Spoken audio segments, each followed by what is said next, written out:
Hello everyone, thank you for your interest in our work. My name is Wahidul Alam. Today we are going to present abstract 1386 titled as Accelerated Volumetric Focal Tract MRI using Model-Based Deep Learning. I have nothing to disclose. Upper airway MRI is a powerful tool to provide visualization of the upper airway anatomical functions like speaking, swallowing, and breathing. Much success has been observed by applying compressed sensing to accelerate upper airway MRI, but clinical applications of CS is limited by few challenges. Firstly, the regularization is typically designed to promote sparsity in a manually chosen transform domain, such as wavelet or finite differences. But the choice of transform may not model the underlying distribution of the data, thereby leads to cartoon-like or patchy reconstructions. Secondly, CS is highly sensitive to tuning optimization parameters. For example, with the choice of rank in low-rank optimization, the noise and motion pattern changes significantly. Third, conventional CS takes on an average of several minutes to more than an hour depending on the computational power.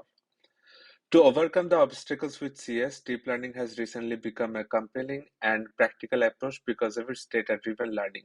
The purpose of this work is to demonstrate the implementation of an existing model-based deep learning reconstruction framework for accelerated upper airway volumetric imaging.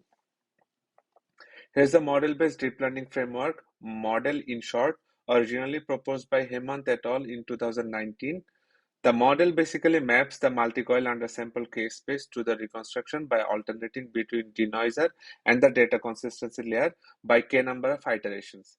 Here we can see that the denoiser is just a simple stack of n residual CNN layers followed by batch normalization and ReLU with no activation in the final layer.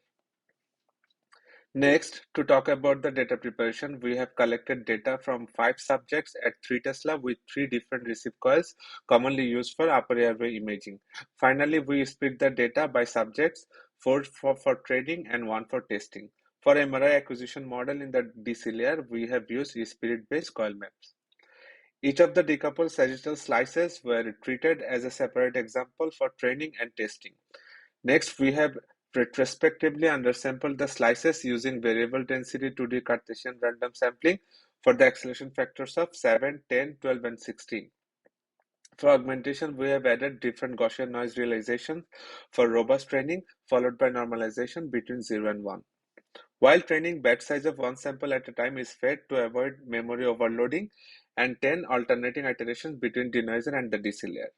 L2 minimization is used first for this supervised learning scheme.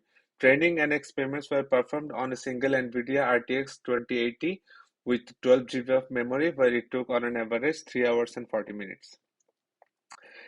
As imaging metric, we have used PSNR for the evaluation, and for comparison, we chose parallel imaging plus compressed sensing with spatial total variation only.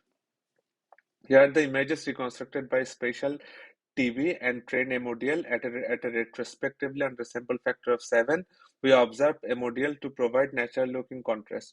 On the other hand, spatial TV shows blurring and patchy artifacts.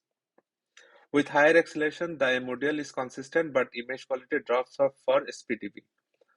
With more aggressive undersampling, unlike SPTV, a model shows robust spatial fidelity in terms of preserving subtle structures such as soft palate epiglottis denoted by the green arrows.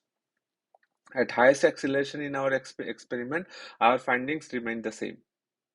Here we demonstrate representative axial cuts at 16-fold acceleration using both the schemes. By looking at the airway aperture in the axial cuts denoted by the green arrows, we can appreciate the superior performance of a model. Here is the visualization of all the reconstructed slices stacked in sagittal direction. We can really appreciate the consistent superior image quality of the model over SPTV. Finally, we have demonstrated a deep learning-based unrolled CS framework for imaging the upper airway. From the results, we can conclude that a model renders natural-looking reconstruction while SPTV suffers from blurring and other unwanted artifacts. In future, with a view to clinical deployment, we are planning to apply a model to enable sustained sound production. I would like to acknowledge the MRI research facility for the scan time. Thank you all again for your attention.